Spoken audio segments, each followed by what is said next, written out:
our land, our customs, my family, burns in the name of unification.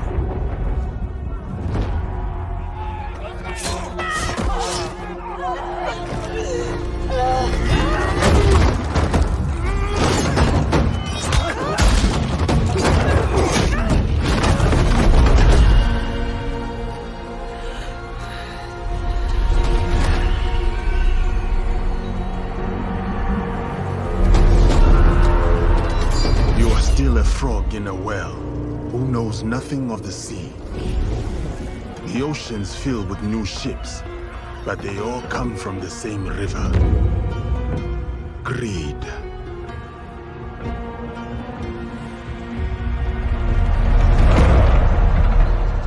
Power.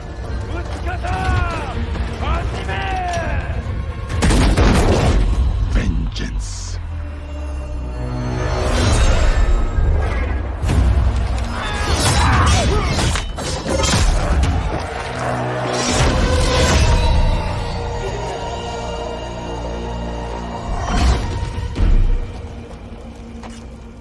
And you? Will you continue down that river?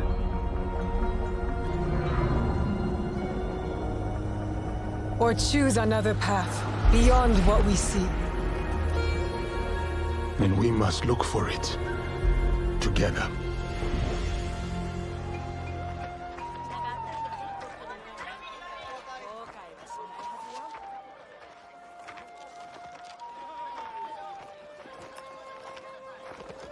We must learn to trust, rebuild. And follow the blade.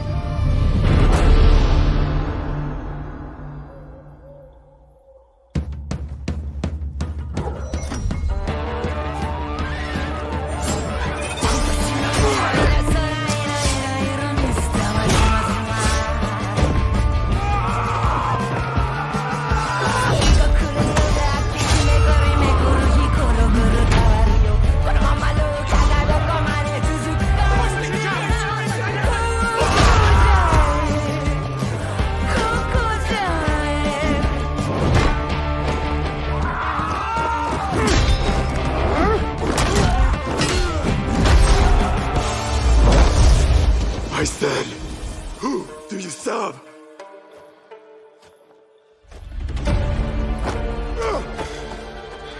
We are the shadows.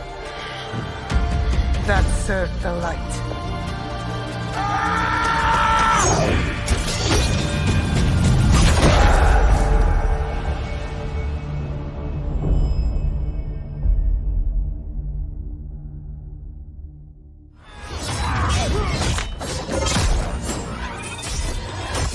With our dual protagonists, we have two fantasies, the samurai and the shinobi. We want the player to experience both, and we cannot squeeze both fantasies into one character because samurai and shinobi came from a different social class. They have different lives, so we cannot really mix them together.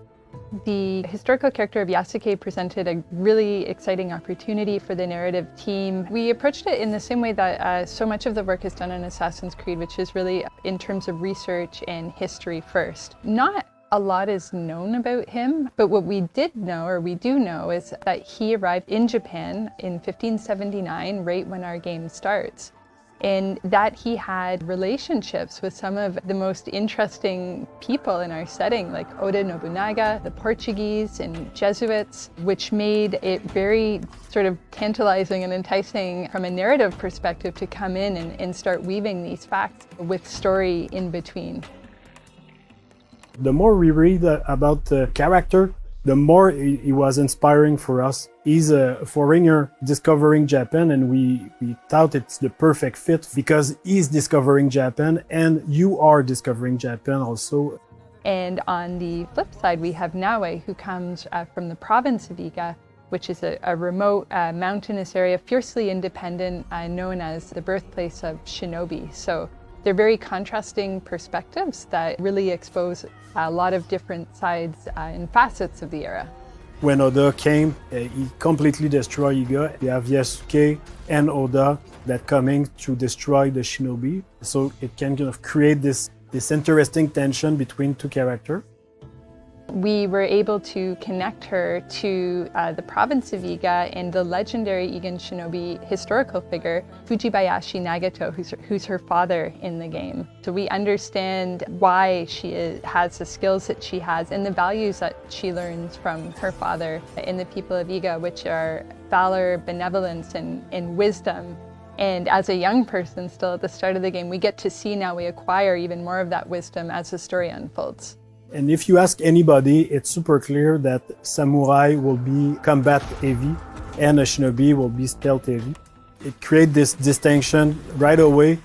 Yasuke can fight with all his advantage, his stature, like he's a big guy, he can break door, he can fight multiple enemies, he can break armor. Compared to Naoe, like her character and their outfit, it's really about being stealth, being unseen. She's the only one with the hidden blade, so they have clear advantage that put them into the stealth and the combat, even if they can do a bit of both. They're a really great pair together because on one side we have Naoe, who's very intense and passionate and determined woman who is very set on her goals. She's kind of got her heart on her sleeve and she'll say what she feels in the heat of the moment. And this intensity that she brings as a shinobi, but that she also brings to her relationship. And this balances very well with Yasuke, who is sort of a thoughtful, level head to Naoe's fiery passion.